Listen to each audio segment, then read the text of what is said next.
A South Vietnamese general stood at the front of a parade ground in Phuoc Toi Province in September 1966, dressed in full ceremonial uniform, flanked by his staff officers, and holding in his hands a stack of gallantry citations bearing the seal of the Republic of Vietnam. He had traveled personally to present his country's highest battlefield honor to the Australian soldiers who had saved his army's credibility 6 weeks earlier. The South Vietnamese Cross of Gallantry, a decoration that cost blood to earn. Behind him, 20 selected men from Delta Company, 6th Battalion, Royal Australian Regiment, stood in neat ranks on the red laterite dust of Luscombe Airfield, waiting to receive the medals they had buried 18 comrades to earn. And then word arrived from Canberra. Not a message of congratulation, not a message of acknowledgement. A bureaucratic instruction, a sentence so breathtaking in its institutional blindness that the embarrassed South Vietnamese delegation had to scramble behind closed doors to improvise. The citations were folded away. The medals were put back in their cases, and in their place, the Vietnamese General Staff produced the only things they were permitted under Australian government policy to give. Dolls in traditional Vietnamese dress, wooden cigarette cases, a handful of cigarette lighters. Wait, what? The soldiers who had spent 4 hours holding their ground against 2,500 enemy troops in a monsoon-lashed rubber plantation, the men who had watched their friends die at their feet and kept fighting anyway, the company that had achieved a kill ratio that would have been considered impossible in any military planning document, got handed dolls by their own government's instruction. The South Vietnamese, the very people Australia was ostensibly in Vietnam to help, wanted to give these men medals for saving a Viet Cong ambush from turning into an annihilation, and Australia said no? Oh, this story gets so much worse than you think, because the dolls and the cigarette cases were only the visible insult. The hidden insult ran deeper and lasted longer, and involved a cast of senior officers, bureaucratic quota systems, downgraded citations, and a commanding officer who would spend the next 50 years of his life fighting to get his men what they deserved. One independent tribunal convened decades later would produce a finding so damning it reads like an accusation rather than a recommendation. The system of allocating medals by quota, according to the official historian Ian McNeill, resulted in awards that were, in his measured professional words, quote, little short of insulting in view of the heroism displayed. Little short of insulting, written by a historian about the Australian government's treatment of its own soldiers after one of the most extraordinary small unit actions in the history of the Australian Army. You are about to understand why the Battle of Long Tan became an icon not just because of what those 108 men did in that rubber plantation, but because of what their own government failed to do for them in the years and decades that followed. And by the end of this, you will understand why Harry Smith, the commanding officer of Delta Company, spent nearly half a century sailing the Queensland coast and fighting bureaucrats on behalf of men who had deserved better since the evening of 18th August 1966. Stay with me. To understand why the award scandal matters, you have to understand exactly what those soldiers did. Not the outline, the detail. Because the detail is the only thing that makes what came afterwards comprehensible as a scandal rather than an administrative oversight. The lead-up to Long Tan began in the dark before dawn on 17th August 1966.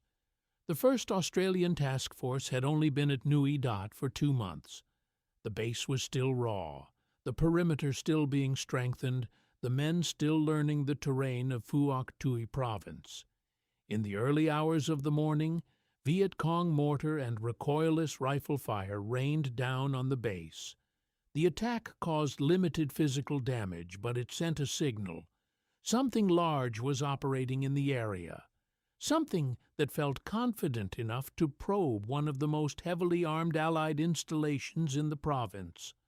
The next morning, 18th August, D Company was sent out to continue searching the area after B Company had located enemy mortar base plates, but failed to find the soldiers who had fired them. Major Harry Smith, the company commander, a compact and professional soldier who had come up through the ranks and served in the Malayan emergency, led his 3 platoons northeast along cart tracks into the Long Tan rubber plantation at around 3:30 in the afternoon. Back at Nui Dat, a concert was underway. The entertainers Cole Joy and Little Patty were playing to hundreds of Australian soldiers on a stage at Luscombe Airfield. The music drifted out across the jungle. Men drank cold beer in folding chairs and forgot for a few hours that they were 5 kilometers from the contact that was about to happen. At 3:35 in the afternoon, 11 platoon made first contact. What they had walked into was not a platoon of Viet Cong holding a position. What they had walked into was the outer screen of 275 Regiment, the main force Viet Cong unit reinforced with elements of D445 Provincial Battalion and North Vietnamese Army Regulars. The total enemy force assembled in that rubber plantation numbered somewhere between 2,000 and 2,500 soldiers.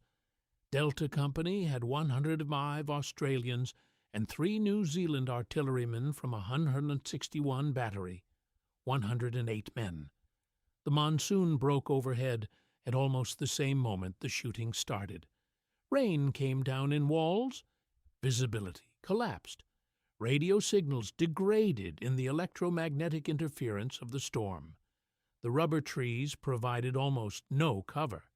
The red clay soil turned to mud under their boots.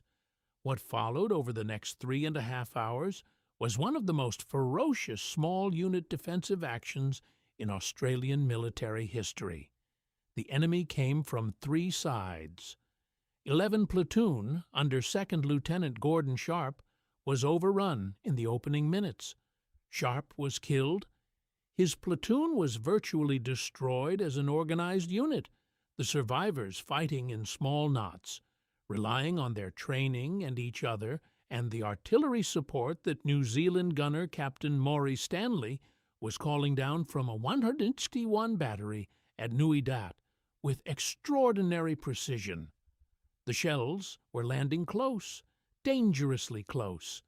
Men were at times sheltering behind dead bodies to avoid being hit by their own artillery. They kept calling for more. The company sergeant major, warrant officer class 2, Jack Kirby, was everywhere. Kirby was 31 years old, a Malayan emergency veteran, a broad-shouldered man, the diggers called Big Jack.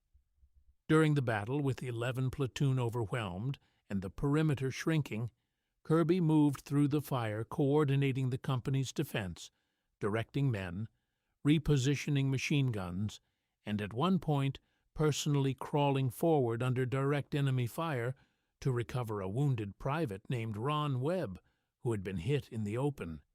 He dragged Webb back to the company's position. He went back into the fight. At no point did he stop functioning. At no point did he show the kind of fear that would have been entirely rational in a man facing those odds. The soldiers around him later said it was Kirby's steadiness as much as anything else that kept the company from breaking. A company sergeant major who does not break is one of the most valuable things an infantry company can possess. A company sergeant major who does not break when he is outnumbered 20-1 is something rarer still. By early evening, with darkness falling and ammunition running critically low, 2 RAAF Iroquois helicopters flew into the battle at extremely low altitude under direct fire to resupply Delta Company. The pilots who flew that run knew exactly what they were doing. They could see the tracer coming up at them. They came in anyway. The ammunition they delivered bought Delta Company the time it needed. At 7 in the evening, B Company arrived with armored personnel carriers. Their 50 caliber machine guns swept through the enemy perimeter. The Viet Cong broke. They pulled back into the jungle, dragging their dead and wounded behind them. When D Company counted what remained on the battlefield at dawn, they found 245 confirmed enemy bodies, with captured documents and prisoner interrogations later suggesting total enemy casualties exceeding 500 killed and 800 wounded. Against those numbers, Delta Company had lost 18 killed and 24 wounded. One-third of its strength had become casualties. The men still on their feet had held their position for 3.5 hours, against odds that military planning doctrine would have described as unsurvivable. The Battle of Long Tan was, by any measure, one of the most remarkable defensive actions in Australian military history. It also effectively ended the Viet Cong's ability to threaten the 1 ATF base at Nui Dat for the remainder of the Australian commitment, because the destruction of 275 regiments' operational capability in that rubber plantation took years to rebuild. The Viet Cong had come to Phuoc Tuy province to drive the Australians out. They left having demonstrated that the Australians were, in their own provincial backyard, effectively unkillable. This is the action for which the Australian government decided that 4 medals were adequate recognition. Let that sink in for a moment. 4 initial Commonwealth decorations for 108 men who had just done something that would be studied in military colleges for the next 60 years. 4. An action involving sustained contact against odds of 20-1, fought in a monsoon without adequate radio communication, with ammunition running so low that men were sharing rounds, during which a relief force nearly didn't arrive in time, and which produced casualties exceeding 1/3 of the company's strength. 4 decorations. The reason for this insulting arithmetic was not that senior officers failed to recognize the action. Harry Smith recognized it immediately. The evening after the battle, with 18 of his men still lying in the mud and the wounded being evacuated, Smith began the work of writing citations. The problem was that he was given fewer than 24 hours to produce them. The Army's administrative machinery, stunned and still processing the shock of what had happened, demanded paperwork with a speed that made thorough documentation nearly impossible. Smith worked through the night with the information he had. He submitted citations for many of his men, and he submitted, with full professional confidence in its justification, a citation recommending Warrant Officer Class II Jack Kirby for a Victoria Cross. His commanding officer, Lieutenant Colonel Colin Townsend, refused to forward it. Townsend would only endorse a Distinguished Conduct Medal for Kirby. The reasoning offered was that the Victoria Cross threshold had not been met. The men who had watched Kirby operate during those 3.5 hours in the plantation found this impossible to understand. Kirby's own citation, as it eventually read, described conduct that placed him in the front rank of battlefield gallantry. But the VC was not forwarded. The DCM was accepted. And that decision, made in the days after the battle while the blood was still wet on the red clay of Long Tan, would become the first of a chain of institutional failures that would take decades to partially address. The downgrading did not stop there.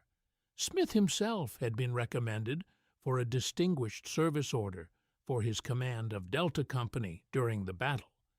The DSO was the second highest award available to Australian officers, below only the Victoria Cross.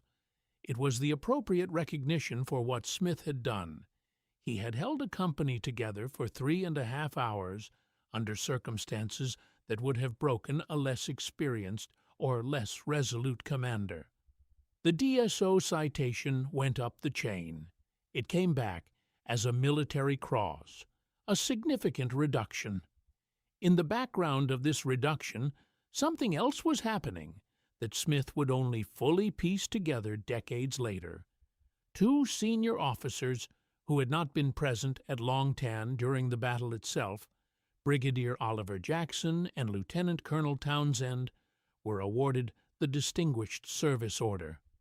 The men who had commanded from behind the wire at Nui Dat received the award that had been taken from the man who had commanded from inside the rubber plantation.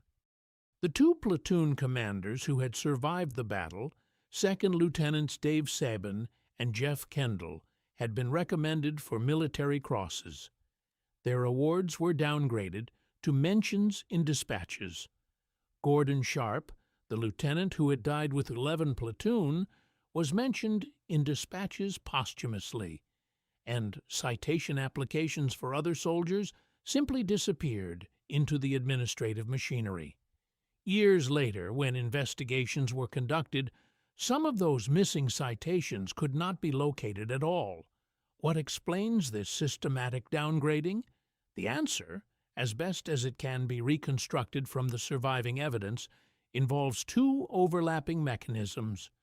The first was the imperial honors quota system, which was not a metaphor but a literal administrative constraint. Under the system governing Commonwealth awards in 1966, there were fixed ceilings on how many medals of each type could be awarded in any given period for any given action or campaign. These ceilings had been designed for a different era of warfare, for the attritional campaigns of the First and Second World Wars, where large numbers of men performed remarkable acts over extended periods, and some rationing of recognition was arguably understandable. Applied to a single intense 4-hour battle involving one company, the quota system produced outcomes that bore no relationship to the actual distribution of gallantry on the battlefield. There were only so many military crosses available to be given.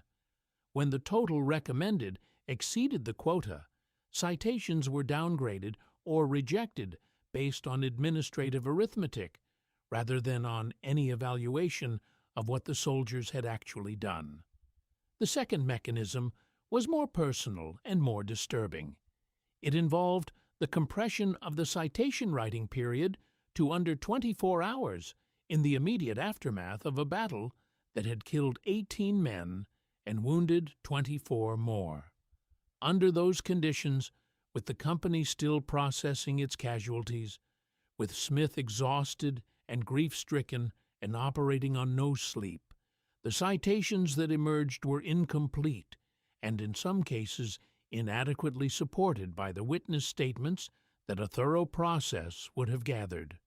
This handed the chain of command the administrative cover to reduce awards. An inadequately supported citation is easier to downgrade than one buttressed by multiple corroborating accounts. And if you were inclined to downgrade, the inadequacy of the paperwork was the convenient justification. Whether this was deliberate policy or institutional negligence dressed as procedure, the effect was identical. The men who had fought at Long Tan walked away from the process holding less than they had earned. Now returned to September 1960 and that parade ground at Nui Dat.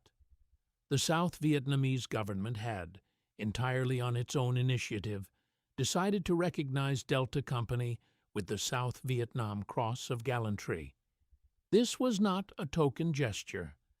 The Cross of Gallantry was one of the Republic of Vietnam's highest battlefield decorations, and the South Vietnamese were also intending to award a unit citation, the Gallantry Cross with Palm, to Delta Company as a formation. General Nguyen Van Thieu, who was both commander of the Vietnamese Armed Forces and Chief of State, had personally endorsed the recognition. His advisers traveled to Phuoc Tuy province to conduct the ceremony. The news from Canberra arrived before the medals could be presented. Under the rules governing the imperial honours system as applied by Australia, Australian service personnel were not permitted to accept awards from foreign governments without the prior approval of Her Majesty the Queen. No such approval had been obtained. The ceremony could proceed, but no medals could be presented. What could be given under the rules were gifts, personal tokens, not decorations, not formal military recognition. The South Vietnamese delegation was, by all accounts, mortified. They had traveled to honor allies who had fought and died for the country the Vietnamese themselves were trying to defend. They had brought gallantry medals. They were being told to put the medals away and hand out souvenirs instead. An embarrassed compromise was reached. The Australian soldiers paraded as planned. They stood in their ranks on Luscombe airfield in their tropical greens, while General Thieu's representatives moved down the line distributing what the Vietnamese side had managed to assemble as substitutes: dolls in Vietnamese national dress, wooden cigarette cases, cigarette lighters. The photograph exists, and it is one of the most quietly devastating images in the archive of Australian military history. 11 men from Delta Company standing in a row, holding their gifts, some of them looking at the camera with expressions that resist easy description: Sergeant Bob Buick, Second Lieutenant Jeff Kendall, Privates Noel Grimes, Alan May, Bill Arkell, Neil Beckstrom, Lance Corporal Bill Rocher. These were men who had spent the night of 18th of August wondering if they were going to die in a rubber plantation. Now they were holding dolls. The historical record notes that when these men returned to their units and showed their comrades what they had received at the ceremony, there were, in the language of the official account, some hilarious scenes as they tried to convince their fellows that they really had been presented with dolls. That sardonic laughter was perhaps the only dignified response available. What else do you do when your government has replaced your gallantry medals with trinkets? The South Vietnamese, it should be noted, behaved throughout this episode with considerably more grace than the Australian bureaucratic system. A Vietnamese official later observed that the spirit of the ceremony had been maintained even if the form had been compromised.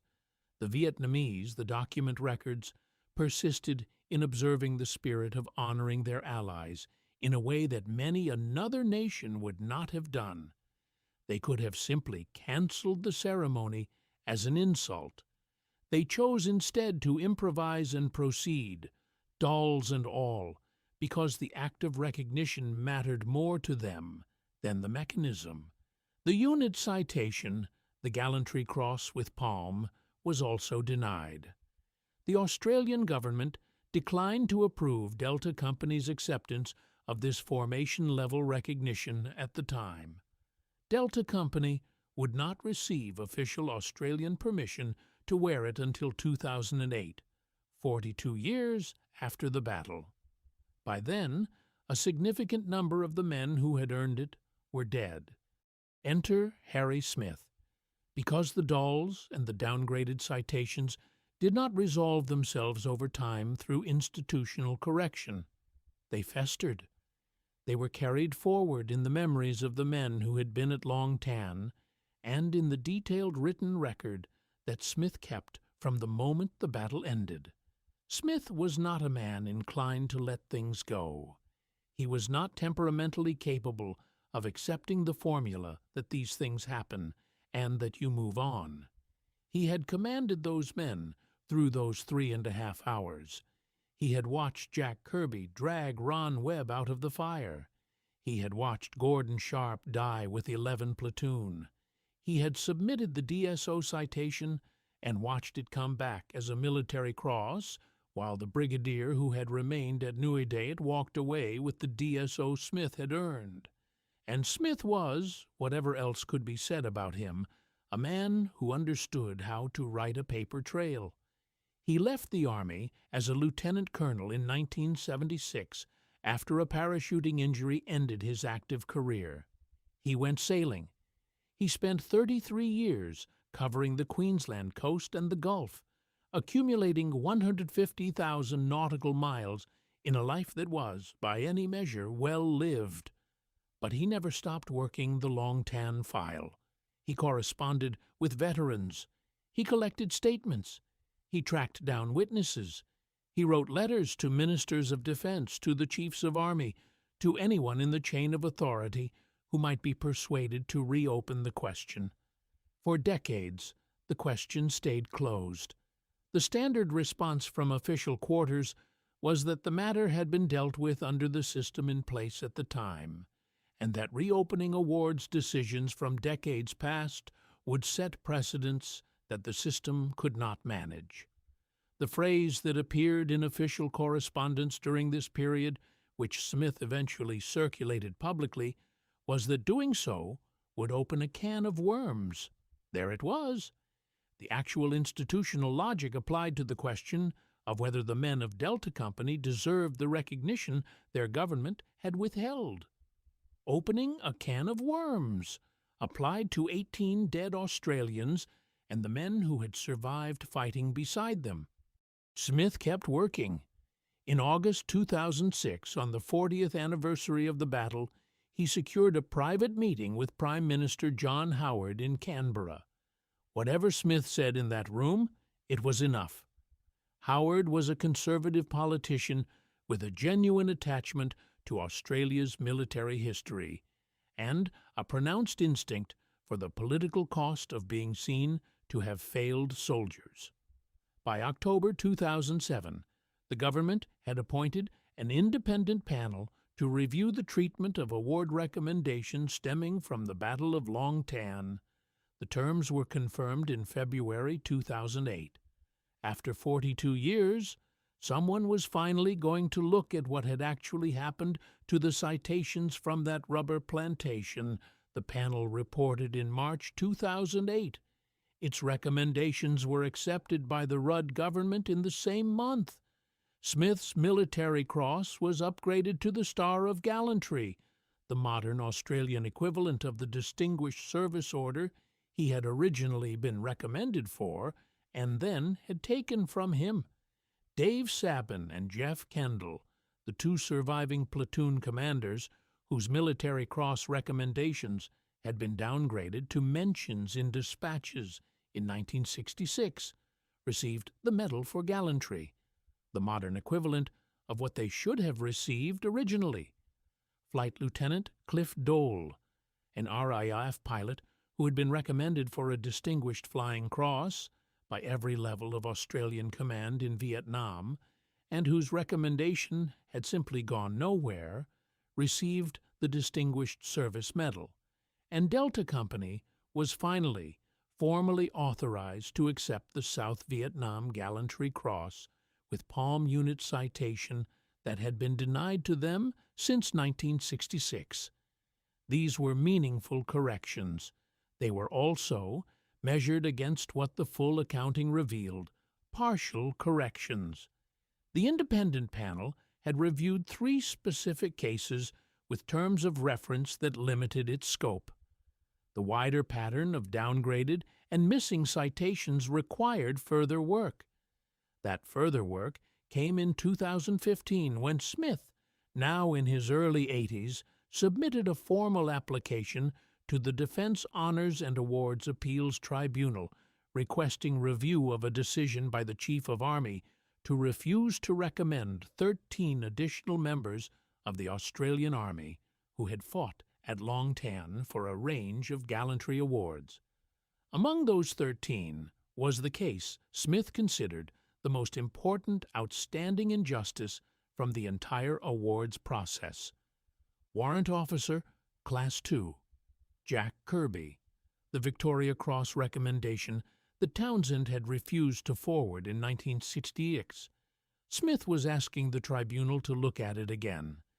The tribunal convened. It examined the evidence. It reviewed the accounts. It considered what Kirby had done in that plantation. And in August 2016, on the 50th anniversary of the battle, the tribunal delivered its findings. 10 of the 13 soldiers it had reviewed received military honors or had their existing honors upgraded. The tribunal found merit in their cases and recommended accordingly. Lieutenant Adrian Roberts received the Medal for Gallantry. Sergeant Frank Alcorta received the Medal for Gallantry. Lance Corporal Barry Magnuson, who had died after the war, received a posthumous Medal for Gallantry. Several privates who had fought that afternoon and received nothing at all received commendations for gallantry. These were not trivial recognitions. These were men who had waited 50 years to be told, officially, that what they had done on 18 August 1966 had been seen. On the question of Jack Kirby and the Victoria Cross, the tribunal did not recommend an upgrade. Its finding was that the Distinguished Conduct Medal, awarded to Kirby in 1916 had been, in its language, the appropriate award to recognize his distinguished conduct and leadership in the field during the battle. Smith disagreed with this finding publicly and clearly.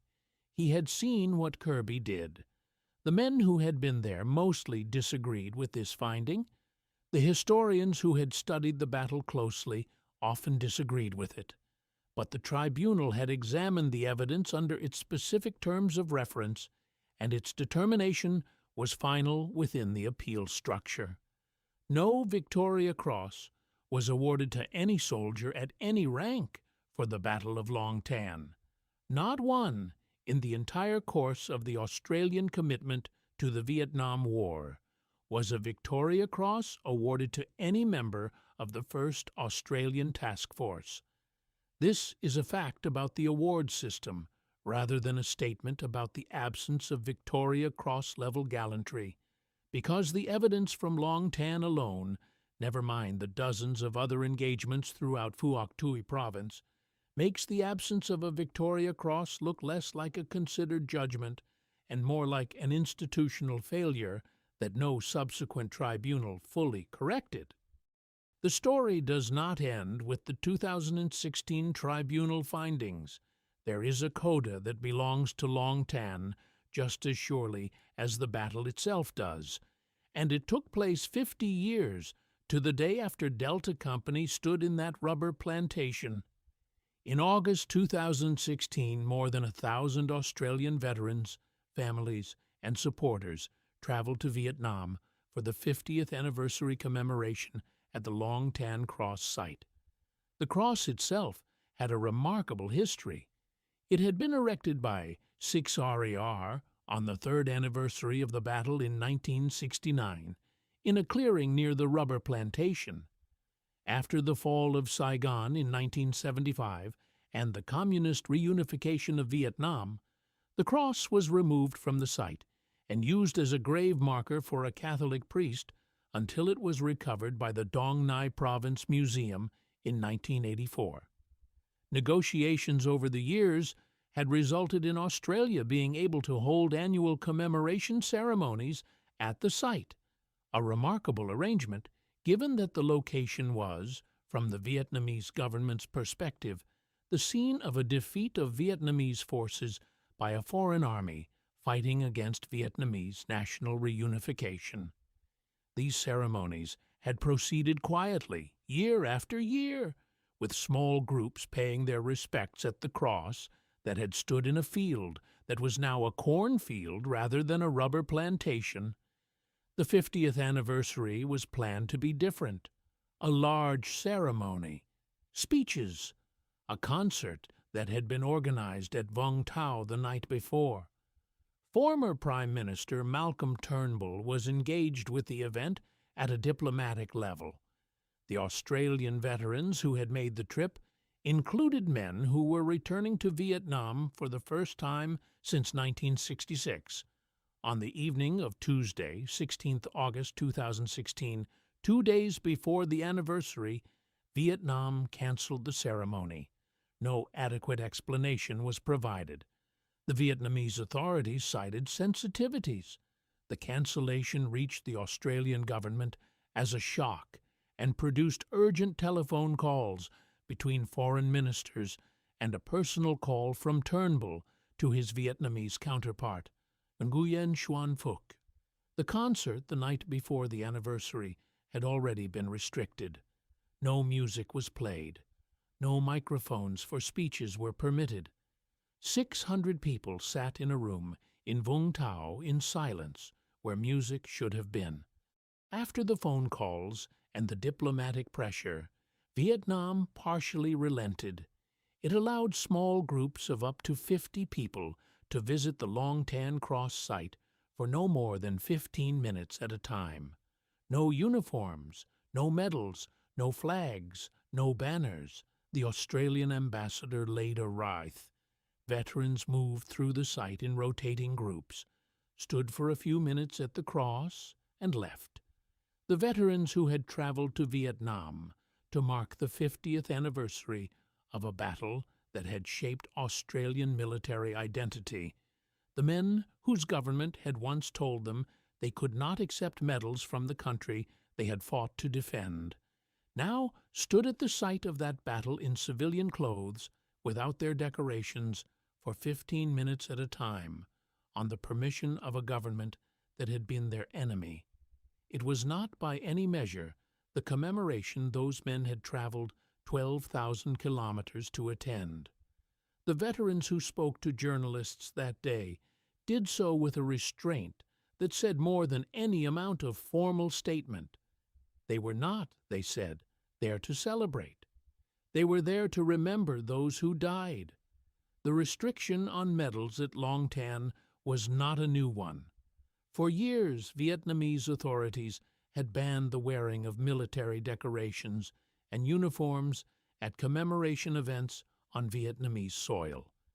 This policy reflected a Vietnamese domestic political calculation that is not entirely without internal logic.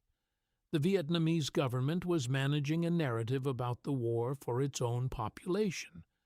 Large numbers of foreign veterans arriving in full military regalia at the site of a Vietnamese military defeat, wearing medals awarded for killing Vietnamese soldiers, was a political problem the Vietnamese authorities were not willing to accept.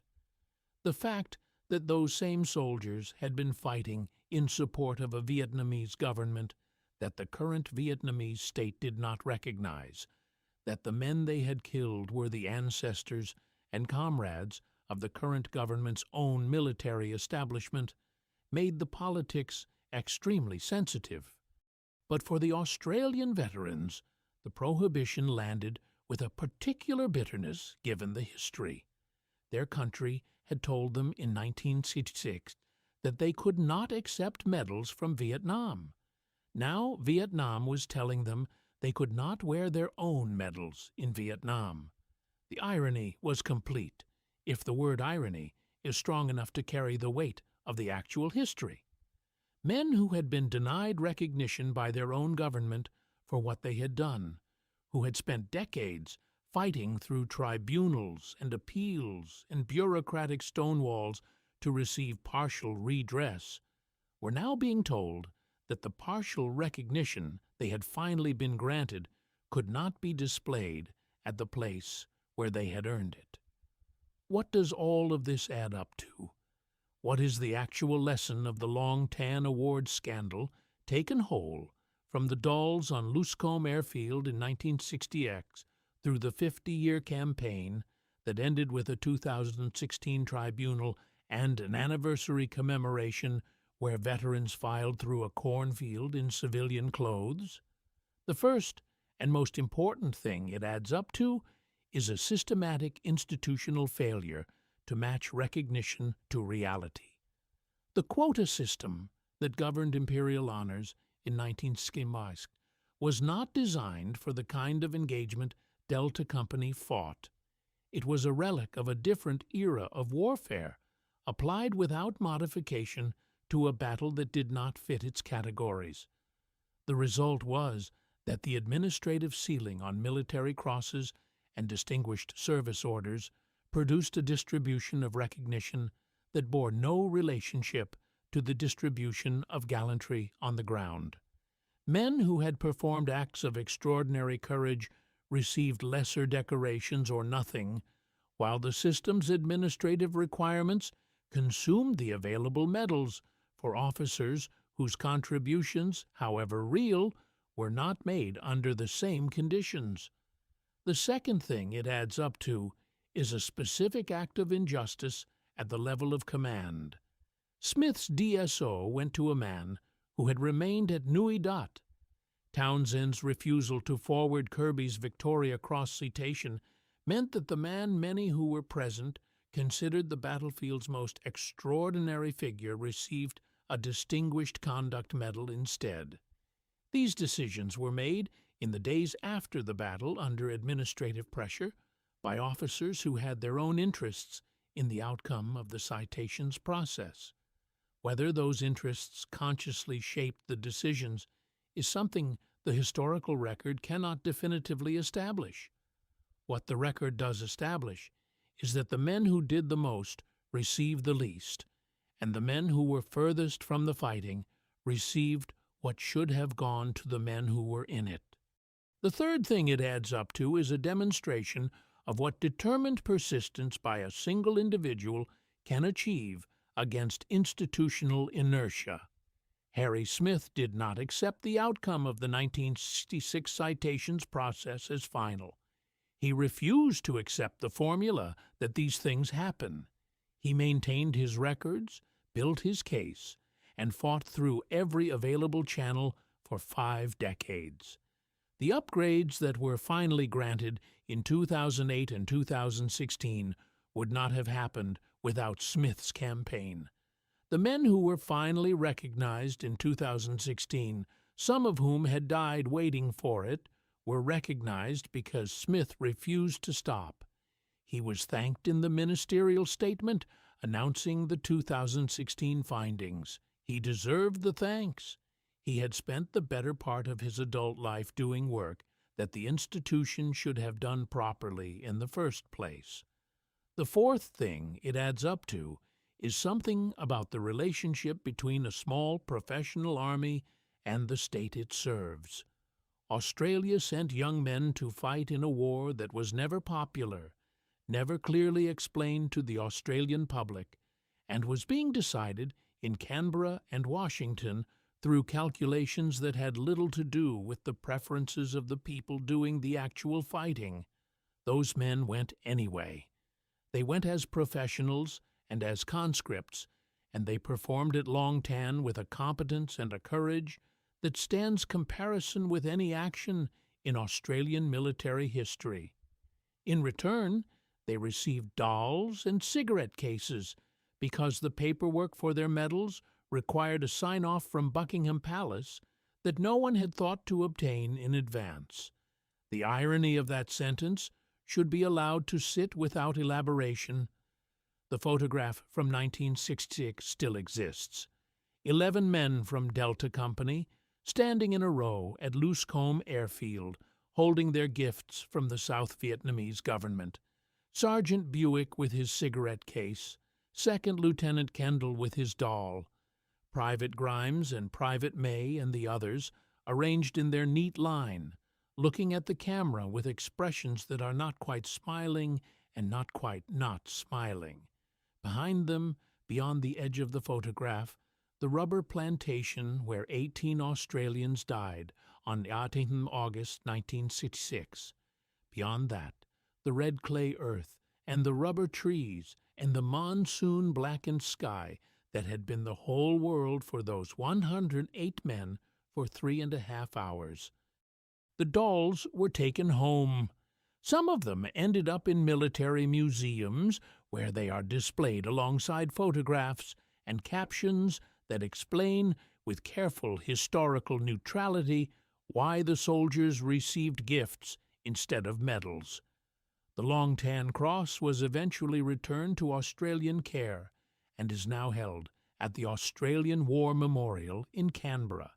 The original cross recovered from the Dong Nai Province Museum, the wood still bearing the inscription carved by the men of 6RAR who erected it on the third anniversary of the battle in 1969. It reads, in the plainest possible language, what plain language is for. In memory of those members of D Company 6RAR and 3 Troop 1 APC Squadron who gave their lives near this spot during the Battle of Long Tan on 18th August 1966. The memorial is there. The medals are now partially there, distributed across the decades through a process that should have been completed in September 1966. The citation for Jack Kirby's Distinguished Conduct Medal is there. The Victoria Cross he should have received is not there, because the man who could have forwarded the citation chose not to, and the subsequent tribunal chose not to correct that decision, and the threshold for overturning the judgment of history turns out to be extremely high, even when the original judgment was made under conditions of administrative pressure by a commanding officer who had his own investment in the outcome. Harry Smith received his Star of Gallantry in 2008. He accepted it on behalf of his company. The award was 42 years late. He was in his mid-70s when he received it. He said, at the ceremony, words to the effect that the award was for the men, not for him. That is the kind of thing that sounds formulaic when a politician says it, and rings completely true when a man says it who has spent 50 years proving it. The Battle of Long Tan is now commemorated on 18th August every year as Vietnam Veterans Day in Australia. It is the national day on which all Australians who served in Vietnam are honored. Not Gallipoli, not Kokoda, Long Tan, a 4-hour firefight in a rubber plantation in which 108 men held a position against an enemy force that should have destroyed them. The choice of this day, as the DVA's own historical record notes, was made by the veterans and the public rather than by politicians or the senior military. The senior military in 1966 had not thought Long Tan was much of an event. They had given it 4 medals under the quota system and moved on. The veterans and the public disagreed. They had been disagreeing ever since, and they were right. Those medals were dolls and cigarette cases because no one in Canberra had thought to ask the Queen, because the quota system said that even extraordinary gallantry came in limited quantities, because a commanding officer had decided that a Victoria Cross citation was not worth forwarding, and 2 senior officers who had been behind the wire had received the decoration that should have gone to the man who had been in the mud, because the machinery of military recognition, designed to honor sacrifice, had in this case been operated by people who were also participants in the outcomes it was producing, and because it took 50 years and 1 retired lieutenant colonel sailing the Queensland coast to drag the institutional record towards something closer to what actually happened on August 1960X. The men of Delta Company deserved better than what they received from their own government. The historical record is now clear on this point, confirmed by independent tribunals, accepted by governments of both major Australian parties, and documented in the official history in language that does not soften the conclusion. They deserved better. They received dolls, and for many of them, the proper recognition arrived late enough that it had to be accepted on behalf of the dead by the living, and on behalf of the living by a man who had long since ceased to be young. The rubber trees at Long Tan are gone now. The plantation was cleared years ago. Where Delta Company held its position, corn grows. The cross is in Canberra. The photograph of the men with the dolls is in the archives. The medals are distributed, finally and partially, across the chests and the memory boxes of the men who carried them home From a war their country sent them to fight, and then spent decades not quite knowing how to honor. Their names are on the wall. Their story is in the record. Their government failed them, and then, slowly, unevenly, incompletely, tried to make it right. That is not nothing. It is also not enough. It never quite is,